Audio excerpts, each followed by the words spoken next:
ఈరోజు తెలుగు సినిమా నటుడు కృష్ణంరాజు జన్మదినం. తెలుగు సినిమా నటుడు మరియు రాజకీయ నాయకుడు. ఈయన పూర్తి పేరు ఉప్పలపాటి వెంకట కృష్ణంరాజు. సినిమాలలో కృష్ణంరాజు పరిచయం అయ్యారు. ఈయన జన్మదినం ఈరోజు. పశ్చిమ గోదావరి జిల్లా మొగల్తూరులో ఉప్పలపాటి వీర వెంకట సత్యనారాయణ రాజుకు 1940 జనవరి 20న జన్మించారు. అతను తన ప్రాథమిక విద్యను మొగల్తూరులో నర్సాపురంలోని టైలర్స్ హై స్కూల్లో పూర్తి చేశాడు. తర్వాత హైదరాబాద్లోని భద్రక కళాశాల నుండి బీకాం పట్టభద్రుడయ్యారు. అనంతరం తెలుగు సినిమా నటుడు 1966లో కె. ప్రత్యేగాత్మ నిర్మించి దర్శకత్వం వహించిన చిలక గోరింక చిత్రంతో ఆయన సినీ రంగ ప్రవేశం చేశారు. మరియు రాజకీయ నాయకుడు. అతను తెలుగు సినిమాలో ప్రసిద్ధి చెందాడు.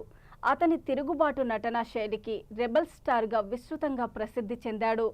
అతను ఉత్తమ నటుడిగా ప్రారంభంలో నంది అవార్డును కూడా గెలుచుకున్నాడు. కృష్ణంరాజు తెలుగు సినిమాలలో 200 కంటే ఎక్కువ చిత్రాలలో నటించారు.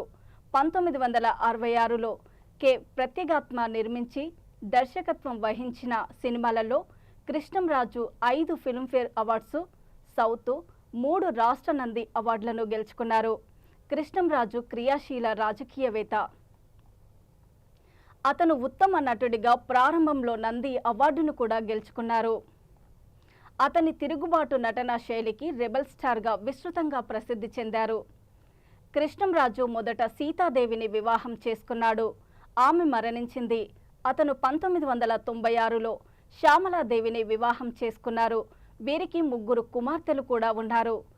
సినిమా నిర్మాత ఉప్పలపాటి సూర్యనారాయణరాజు అతని తమ్ముడు మరియు నటుడు ప్రభాస్ తండ్రి.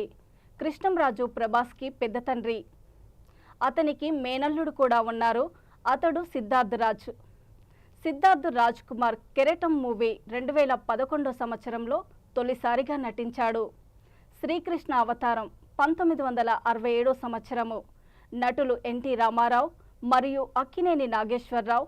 నటీమణులు కృష్ణకుమారి, జమున మరియు కాంచనలతో కూడా అతను అనేక చిత్రాలలో నటించాడు.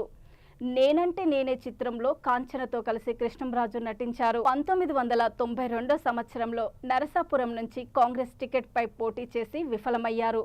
కొంతకాలం నిద్రాణ స్థితి తర్వాత అతను భారతీయ జనతా పార్టీ నుండి ఆహ్వానాన్ని అంగీకరించి తిరిగి రాజకీయాల్లోకి వచ్చాడు.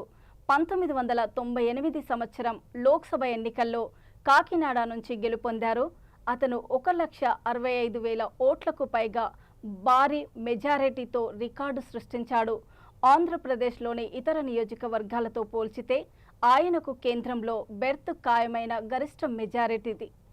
అతను 1998-99 సమయంలో సమాచార మరియు ప్రసార మరియు వాణిజ్య మరియు 1998 సంవత్సరంలో 12వ లోక్సభకు ఎన్నికయ్యారు.